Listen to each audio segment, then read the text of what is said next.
Tonight's story is called in by David Ashburn. David's calling in about his brother, who is Don Ashburn, and Don's wife, Dora Ashburn. They're both passed away now. I made notes when David called in, and I hope I'm able to relate his story as told to you, the listeners. It was a very interesting story, and David told me that he was afraid to call in about it for a long period of time because he was afraid that everyone would think his brother was crazy. But there were so many witnesses to what happened in these occurrences that he thought that this would justify him calling in and telling a love story. Don and Dora were high school sweethearts and loved to ride and cruise together. They would cruise every weekend when they were dating and really enjoyed their company. They enjoyed their company so much that they spent so much time together that Don lost a lot of his friends that he used to hang out with. And so this is one of the stories that is a love story that needs to be told. Don and Dora got married right after they graduated from high school. Shortly after that, Don was drafted into the United States Army in the early 60s. Went through training in North Carolina, Fort Bragg, and then went to Vietnam. While Don was in Vietnam, Dora, his wife, got a job at R.J. Reynolds Tobacco Company. And upon Don's return home, Dora was able to get Don a job there at R.J. Reynolds. They started out with not a whole lot of money, so Don's dad, back in June of 1957, had bought a 1957 Chevy. It was a pretty car. It was red with white fins on the back of it. So he gave the car to Don and Dora for a late wedding present, and they really enjoyed the car. They drove the car for many years until Don and Dora started making more money and decided they needed extra room in the driveway because they were buying newer cars at that time. So they took the car and placed it in a barn at Don's father's residence.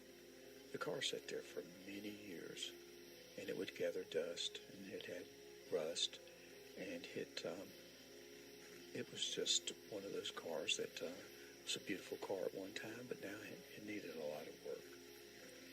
Well, when Don and Dora retired from R.J. Reynolds, they decided that they wanted to do a project together, and this project was restoring this 1957 Chevy.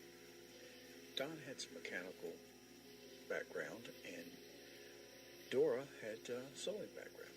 So together, they took the car out of the storage, brought it home, put it in the garage behind their house, and started working on the car.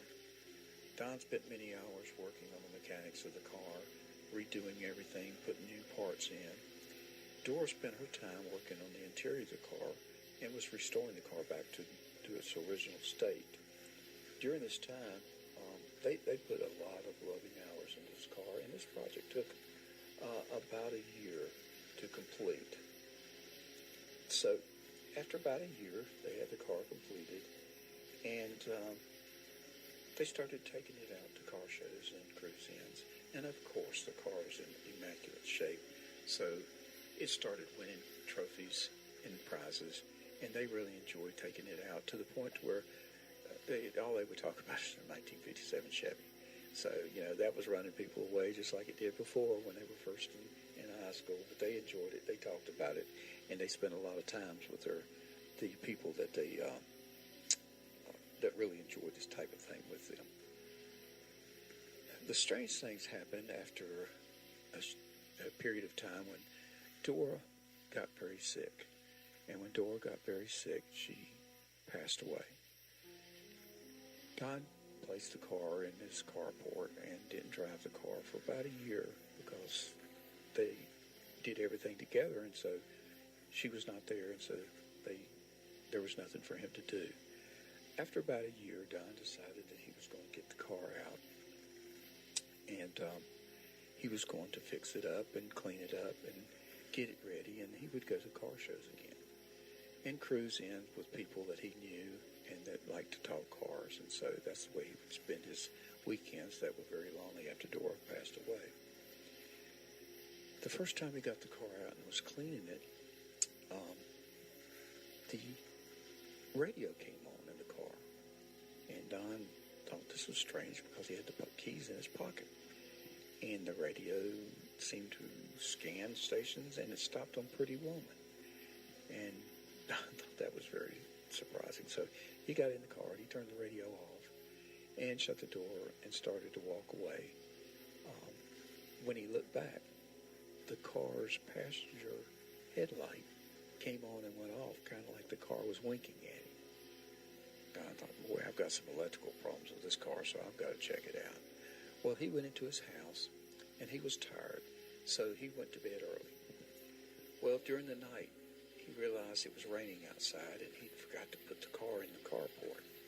So the next morning, he was going to take a towel and go out and dry the car off. And to his surprise, the car was in the carport. Well, he thought the emergency brakes had given way, and the car rolled into the carport. So he went down there expecting to find damage to the front of the car as the car rolled into the carport. But to his surprise, there was no damage to the car. That afternoon, he pulled the car back out in the driveway, and he jacked it up, started going through the mechanics of the emergency brakes, couldn't find anything wrong. Emergency brakes seemed to work perfectly. He checked the electrical system for the radio because he had no alarm and nothing to cause lights to flash or the radio to come on, and couldn't find any problem at all. So he thought, well, that's very strange, so I'll just continue to work on the car and continue to go to shows, and didn't think any more about it. So he went to shows, and at one occasion he was sitting there. He always took a chair with him, and he'd set the chair out in front of the car, and he would sit there, and he would talk to people who passed by, and everybody passed by admired his car, and so he would love to talk about it and how he and Dora had built this car and how beautiful the car was and how well it drove. And so he would spend hours talking to people who passed by. This one occasion, this female lady walks by, and she says she started admiring the car, and she really loved the looks of the car, and she thought, this is a great car. And they were at that time driving up and down the street there at the Cruise Inn, and she asked him, she says, would you mind just letting me ride in the car and riding up and down the street? And he said, no, I wouldn't mind. And so he folded his chair up, set it aside, and went to the passenger door to open the door for the lady, and the door wouldn't open. Well, he tried his best to get it open. He couldn't open it. He thought maybe the latch had broken. He goes back around, gets in the driver's door, and he reaches over to try to unlock the door from the inside. But, of course, the door wouldn't open from the inside. So he asked the lady to step around to the driver's door, and she stepped into the car and slid across the seat to the passenger side of the seat. Don started to sit down in the driver's seat, and the glove box came up. And when the glove box came up, and Don always carried the album of the vehicle showing the construction of the vehicle from the time they started restoring it, and some of the car shows that he and Dora went to. Well, of course, the book fell down into the floor of the car and opened to a page showing him and Dora at a local car show. He picks the book up, folds it and shuts it, puts it back in the glove box, shuts the glove box, and sure enough, by the time he touched the steering wheel, the box came back open and the book fell back out, and of course it opened to the same page showing he and Dora. Well, he just kind of picked the book back up this time and put it back in the glove box, and then put the key into the ignition and started to start the car, and of course the car wouldn't start. Well, he thought the battery'd run down on it, so he apologized to the lady and asked her if she would slide out, and she slid out, and as they were walking away, he was going to go meet a friend and get a jumper cables and see if someone would help him jump the car. Well, as he was walking away, the car started up, and it was running. And Don thought to himself, and he reached in his pockets, and there was the keys. And, of course, he could not figure this out at all. So, the car started running. He drove it home. again, looking at the electrical system and looking at everything in the vehicle to see if he could find out what was causing these problems. The door was working, passenger door was working fine now. He just was scratching his head. He just couldn't figure out what was wrong with the car.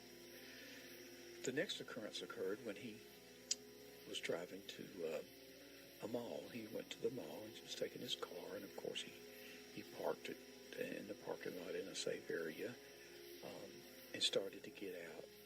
And when he started to get out, a young male came up to him with a knife in his hand and asked and told Don, didn't ask him, he told Don that to give him his wallet. So of course Don reached in his pocket, pulled out his wallet and handed it to the young male. The young male started to run away and went to the rear of the car. At that time, the car rolls backwards, and there was a white van parked between him, his car, the Chevy, and where the young man was running. The car pinned the young man between the Chevy and the white van. Don was able to call the local police. The police came and arrested the young man with not an incident. This really was kind of weird. Don again checked his equipment and he couldn't find anything wrong with the car. So he was kind of shaking his head and he couldn't figure out what in the world was going on. The next occurrence occurred when Don was taking his car to a restaurant right after a cruise in. Usually Don checked the weather to make sure there's no storms or bad weather so that he could get the car home if he needed to before it started raining and storming. Well, this time he failed to check the forecast. He went into the restaurant, and about halfway through his meal, it started lightning and thundering, and sure enough, there was a bad storm that came up. The wind was blowing real hard and broke a limb in front of the restaurant and fell into the front parking lot. Don was very concerned then and went straight outside to see if his car had been damaged. Well, as he exited the restaurant, he noticed his car was gone. So he turns around, walks back in the restaurant, and starts to ask the counter person to call the police.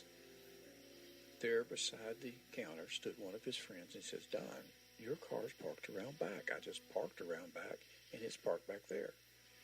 And Don shook his head, went outside, went around, and sure enough, his car was parked in a sheltered area behind the restaurant with very little water on the car. Don got into the car, not thinking, says, "Are you all right?" And the car beeped once. Don drove the car home, and the next day, Don went to meet his brother. And David got in the car, and Don says, "I've got to tell you something." And he was very concerned about telling these stories. But he said, "David, I've had all these issues with my car, and this is all what's happening." And he's telling Don what's happening, and he's starting to cry. And sure enough, the radio comes on. And Don and Dora had always had a favorite song. And when the radio came on, it was kind of shocking to both of them. They both kind of looked at the radio, and the radio was playing their favorite song. And again, Don was just crying, and Dave was kind of looking at Don and noticed that the keys to the car was in his hands, and there was no way that the radio could have played without the keys being in there. So, he's starting to think maybe there's something to this story. Well, the next day, Don goes to David's house and picking up David and his wife, and they were going to church where David was to chair a meeting there at the church. Well, Don and David started talking inside the house, and time just flew by, and it kind of got out of hand, so they didn't realize it was so late. So Don says, "We better hurry." So David told his wife, "Let's hurry, let's go." And as they went outside, they noticed the car was running in the driveway. Both the passenger door and the driver's door was open, and the passenger seat was folded forward so someone could get into the back seat with little or no effort. David looked at Don and says, "Did you leave your car running all this time?" And Don shook his head no.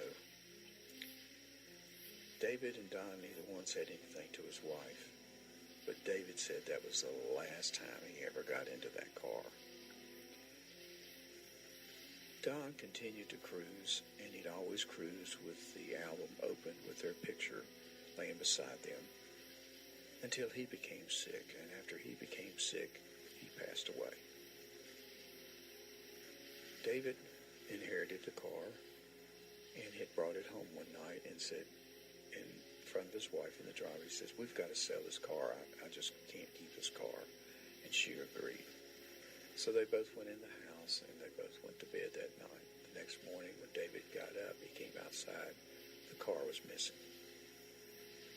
David called the police, and the police did a report, but to this day, which is about 2 years, David has never seen the car again. On one occasion, a member of David's church came up to him and says, "Did you recover your Chevy?" And David says, "No, why?" And he says, "Well, I could have swore I saw that Chevy riding around in the cemetery." And this, of course, is a cemetery where Don and Dora were placed to rest. The car was never seen again after that.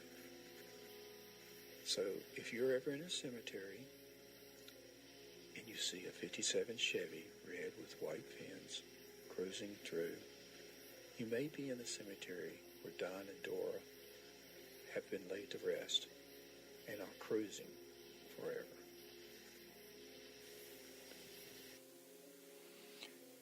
You're listening to another episode of Mothman. This is one of the episodes where, is it truth or is it myth? You must decide. Good night.